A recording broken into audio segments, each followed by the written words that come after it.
The D-squeers here is a little impatient. Jeez.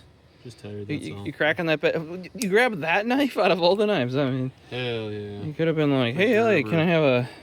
Nah, that's alright. Don't buy that Gerber, in my opinion, guys. It's fine, but, like, ergonomically, it's awful. It's okay. I just was concerned about that little gap there. It's like, I would probably be the idiot who would, like, slip my finger into there and then cut myself really severely. How? Dude, I don't know. Okay, I don't know. I just think, okay, do you see where that locks in? Yeah. I feel like that should stop there. I feel like it should stop more like that, basically. So versus. Well, what I'm saying is like where this is located here. For example, guys, if you want to hold this here, like this is how you want to hold it. That's how. Oh yeah, I got you. Like so the nubbin shouldn't be all the way back here. It should be like this. Right yeah. Yeah, it is kind of. It's just kind of awkward. I was gonna say the R word, but you're not supposed to say that word anymore. So. Hey, it's a Gerber, so what are you gonna do, man? I mean, it's built half decent. That thing feels like you could whip it at a small human. It would knock them the heck out. Small human? Small human. It's not very sharp, is it, though? Humans. That does not seem very sharp, does it? Small humans, do you mean a child or a little person, Elliot? Both would work. I guess. Oh, this is your Gerber right here. That's the little guy. That's even worse design, in my opinion. Well, what do we got in this one today? What do we have in this one today? That's the new box, that's for sure. Oh, I've officially decided to send back the yellow render K. That's going back tomorrow. Is that what this is, the replacement? No, they don't have any more. There's nothing in there. No, I'll put that back there. That was I got the bunk one. You're gonna get copyright struck from me. You just, dude, if that's all it takes to get copyright struck, something's wrong. You have the sticky if you want it. I already have like a pile of them. I can't. It's actually sealed. Like it's almost like you had a knife or something. It is sealed. Oh, you got one of the little guys, huh? No, I don't want to. You gotta be careful so I don't actually cut this thing. Cause this is that knife almost like way a lot sharper? Hold on a second. I might need that again. Just kidding. I'll just use my fingy. Did you cut it in a way that doesn't allow you to open it? So hold on a second. Let me just do you a favor. Yeah. Let me get that refill out of here and then just heat it here behind me. You got a refill in your pocket for that thing or what? Yeah. Juice up is what I like to use in the. This is 0.5. Yeah. All right, instead of throwing that at our dude behind us. You want it? I'll just keep it. Yeah. There, it's getting juice upped. Are you replacing the spring in this thing too, or no? No, that comes with a spring. G2-ish spring. It's got this clear O-ring. Did you see that? Yeah, right there. Yeah, because you can't see the O-ring. Yeah, we broke it in a little bit. So, oof. This one's the honeycomb design, though. Yes, that is why they call it the Hive. Are you keeping this body? No. Okay, I'll take the body then. If you want to take it, those do not work together, though, by the way. I will make it. Oh, you have to loosen it slightly and it will work. Oh, yeah. No, I got it all the way down, dude. Because normally what happens... You just got to really just work that thumb there, because you know how, like, the G2 has that two-step on the tip? Yeah. The Juice doesn't. It's just got one skinny... Are we comparing... Oh, yeah, you can see right there. There it is, boop. Yep, Ultem bolt. So this is you guys know I like the Ultem stuff. So and I didn't get a Hive modal. You have Ultem somewhere over there? I don't got the red guy, but I did bring the one that just shears off the bits and pieces of metal off the thing, and you can sometimes see like little flakes of metal on the inside there. It's not as bad as the original one, but yeah. Yeah, so our recommendation would probably be to not buy the raw aluminum variant. It's alright. If you don't mind the bolt itself, like starting to just kind of wear down aggressively. You may have to utilize their lifetime warranty often. At least for that one. But I would say buy the, not that aluminum ones are bad, buy an anodized one. You know, this one, it feels way smoother anyway, I think, like the anodized. Oh, yeah. Depends on the refill, too. Try that thing. I think I have a Jetstream refill in there, so. But yeah, it's like butter, dude. Yeah. But it's also, you have Ultem, right? Yeah. That's Ultem. This is what? Delrin, yeah. Actually, which is actually more slippy than Ultem. Well, you know, maybe I just need to lube the bip up. I think it's just because it's raw aluminum scraping on raw aluminum. Yeah. You can feel it. Yeah. If you really just right. Ugh. So That's why it's my everyday carry. Hey, that's also part of the reason why I got you the red one. You were talking about for a while, where you're like, I really would would like a not raw aluminum one. Yeah. And then I got you. Yeah, I appreciate a dragon here. This guy, the dragon scale, except he got the red one. The red with black. like a black clip. Yeah. Yeah, I think so. Or gray. And this is Ultem. It's not full Ultem though, because if you look at the bolt there, it is still the black aluminum. I kind of wish they would have gone full Ultem, but I had to pick this one up because that honeycomb grip.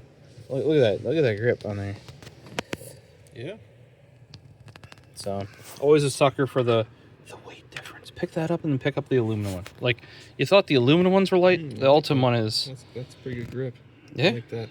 I do like this one too. Yeah. Although it is a little like it's different, especially when you grab like your standard one where it's just. Okay. I don't know. It's tough. Yeah, that's light as shit. Yeah, isn't it? It's like there's like nothing there. That'd be a good pen. Be like if you had to write and write and write and write, and then like this one's pretty. That one's not even heavy, but it's got some heft. Gets you a nice little locked. Yeah. Grip. That's the one nice thing there. You know, one thing that Keros is missing: a nice knurled grip. Knurled? You mean like a zebra? Or like one of the some of the tactile turns I got. Or imagine like the knurling off of like an LTT screwdriver. Yeah, that's what I'm talking about. The 701, yeah, something like that. And it better rip your dead skin off your hand. I want it knurled. If we're getting this thing knurled, I want it like knurled. I want it to rip skin off. Yeah. But yeah, I had to pick this one up because I'm a sucker for Ultem, and I didn't have any with the hex. The new I forget what this is called again. I said it earlier.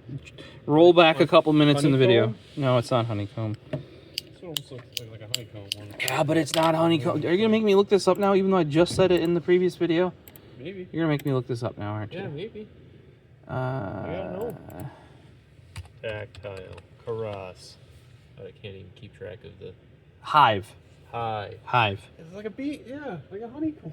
Yeah, but it's not. It's called Hive, not honeycomb. So if somebody goes to Keros and they're like, "I want honeycomb pen," and they're like, "Oh, there aren't any results," what are you gonna tell them? I want that honeycomb pen.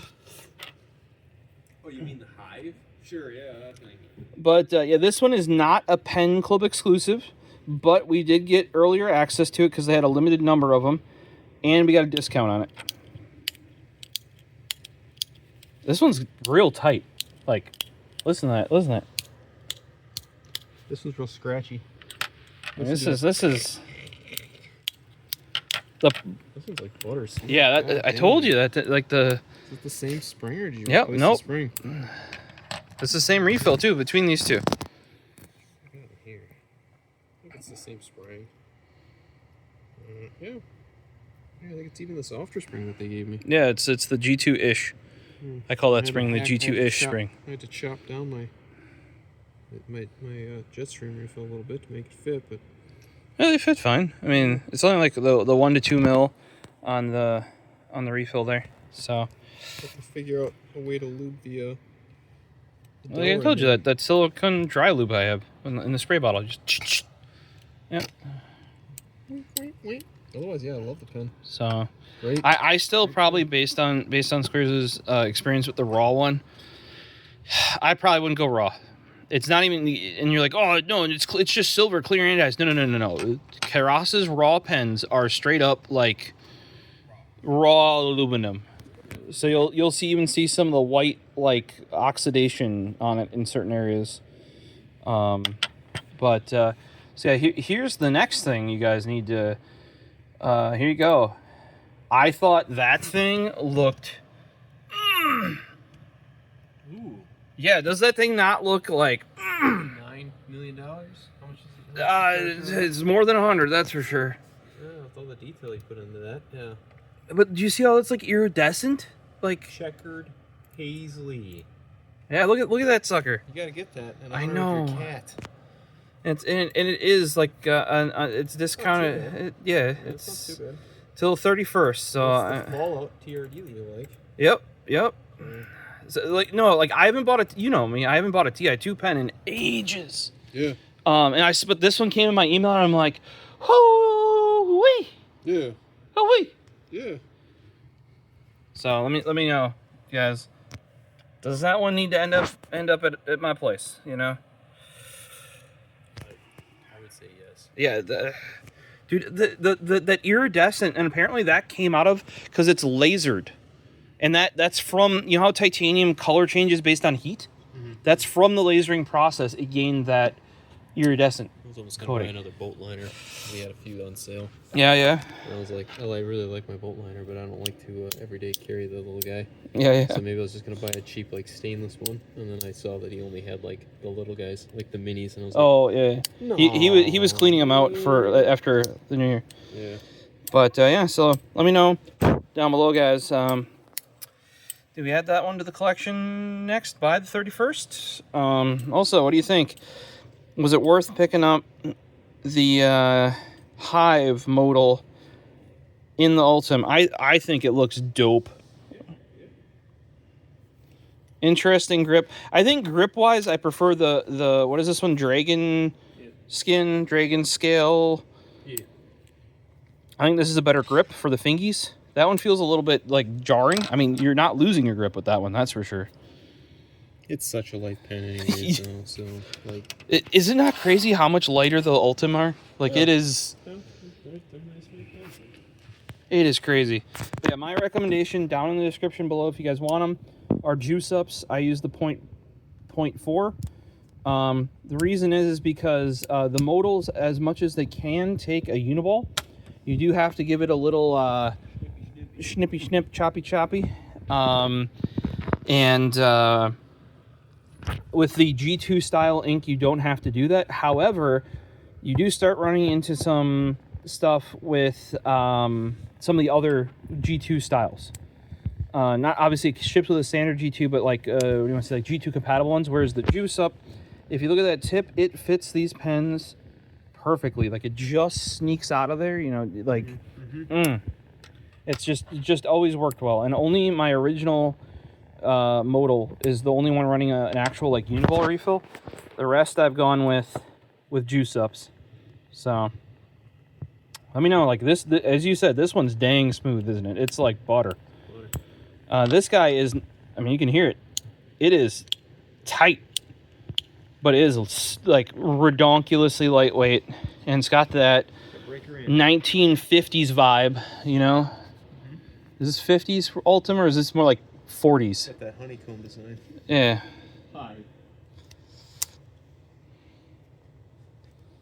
So let me know down below which would be your choice, and if I should pick up this. Any questions, comments, hit us in the YouTube, and join our Discord. Available in the description. Peace.